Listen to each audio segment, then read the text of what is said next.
ತಾತ, ಇವತ್ತಮ್ಮನ ಅಲಂಕಾರ ತುಂಬಾ ಚೆನ್ನಾಗಿತ್ತಲ್ವಾ?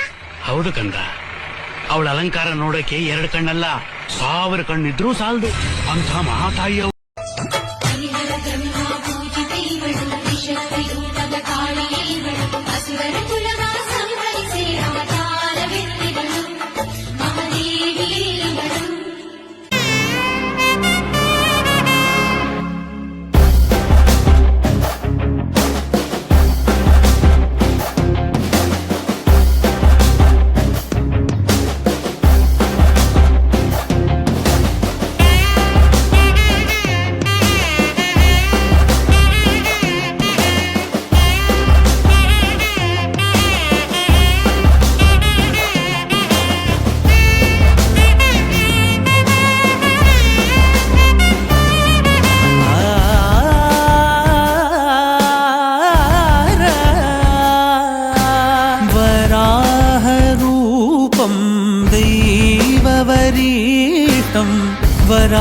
वराहरूपं दैववरीष्टं